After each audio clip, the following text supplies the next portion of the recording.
গভীর সাগরের নীল পানি আর দিগন্ত জোড়া পাহাড়ের রেখা, তার মাঝে ছুটে চলেছে আমাদের বোট।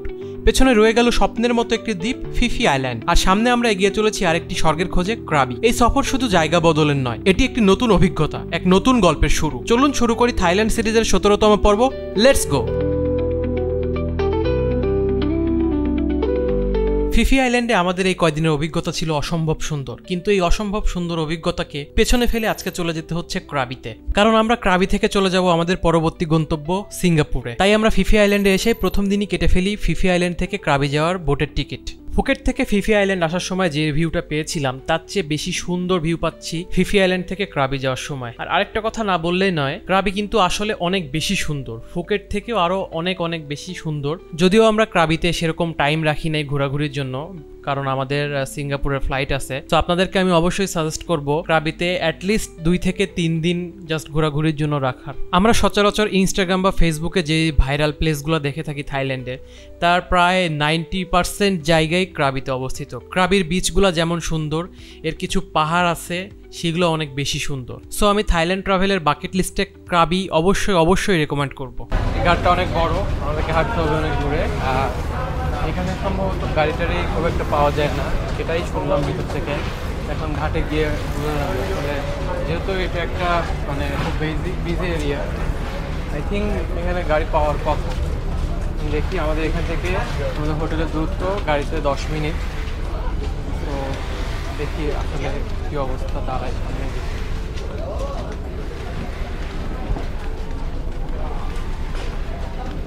এটা কাইন্ড অফ সেন্ট মার্টিন যাওয়ার সময় টেকনাফে যে একটা ভিউ থাকে না, এই সাইডে এটা আছে। এই সাইডে মায়ানমারের পাহাড়গুলা, টেকনাফের পাহাড়গুলা। ওভারঅল খুব সুন্দর ওয়েদার। একটা বিশাল বড় যুদ্ধ বিমান রেখে দিছে জাস্ট ইয়া হিসাবে, মনে হয় নষ্ট হয়ে গেছে, থাইল্যান্ড নেভি এর। আর এটা হচ্ছে বিশাল বড় একটা জাহাজ। সো আমরা এখানে একটা ছবি উঠবো, এর জন্য আসলাম।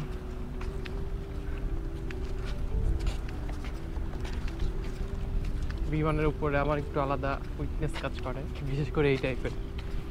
আর এটা এখন এন্টিক টাইপের হয়ে গেছে, এটা মেবি অনেক আগের। আমরা এখান থেকে বাইক নিয়ে নিছি দুইজন দুইটা, আমাদের 30 বাট 60 বাট দিয়ে আমরা আমাদের হোটেলে যাচ্ছি।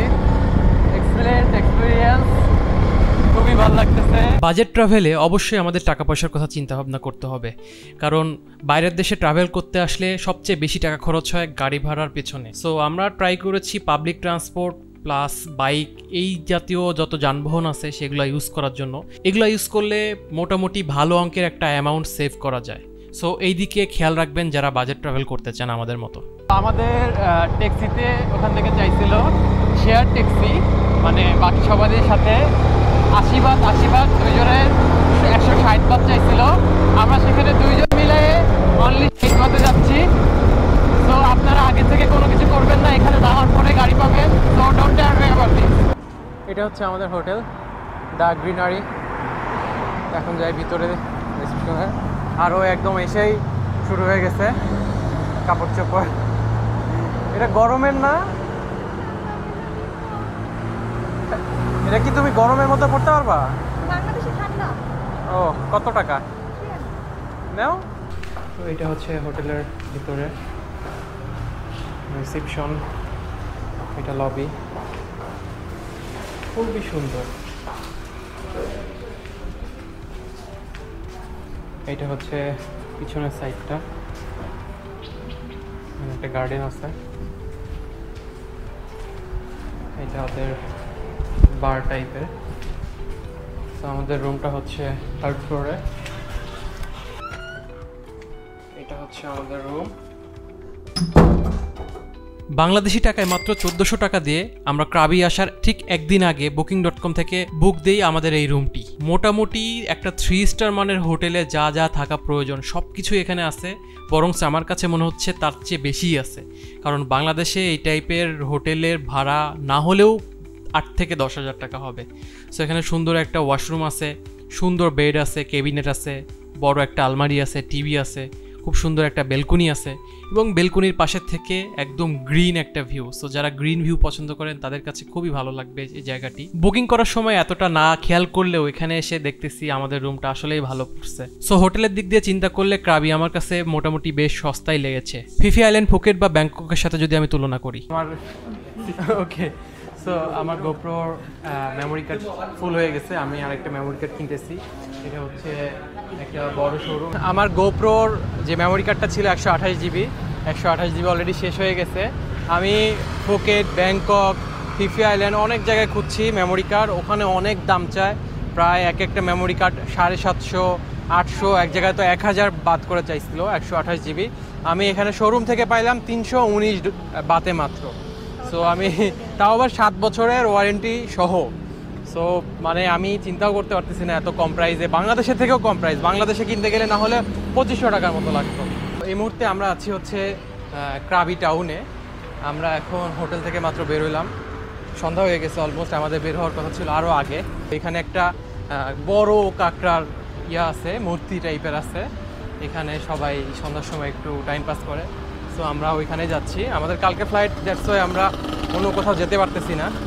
আমাদের খুব ইচ্ছা ছিল আমরা রেলে বিচে যাব, আউনাং বিচে যাব, বাট আসলে আনফর্চুনেটলি হচ্ছে না সেটা।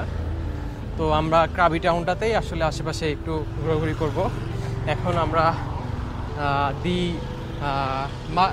মাড ক্র্যাব সম্ভবত নাম জায়গাটার, ওইখানে যাচ্ছি। আমাদের হোটেল থেকে জাস্ট 10 মিনিটের ওয়াকিং ডিস্টেন্স। তো এরপরে এখানে একটু টাইম পাস করে আমরা চলে যাব ক্রাবি উইকেন্ড মার্কেট আর হচ্ছে ওয়াকিং স্ট্রিট।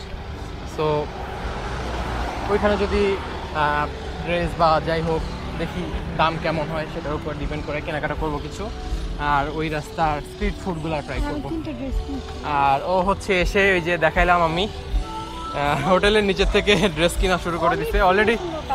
অলরেডি 4টা ড্রেস কিনে ফেলছে। আর এখানে সব কিছু দেখতেছি খুবই সস্তা, মানে সস্তা খুব বলতে খুব সস্তা না। এখন পর্যন্ত যেসব জায়গায় গেছি সব জায়গায় দাম অনুযায়ী আমার কাছে এখানে একটু সস্তা লাগছে, আর কোয়ালিটি বেটার লাগছে আমার কাছে। যেমন মেমোরি কার্ডটা কিনলাম, তারপরে এই যে ড্রেসটা, এই ড্রেসগুলা ব্যাংককে প্রায় কত 1200-1500 করে চাইছিল, আর এখানে 300। তো বুঝতেই পারতেছেন অনেক সস্তা। এটাই সেই মাড ক্র্যাব,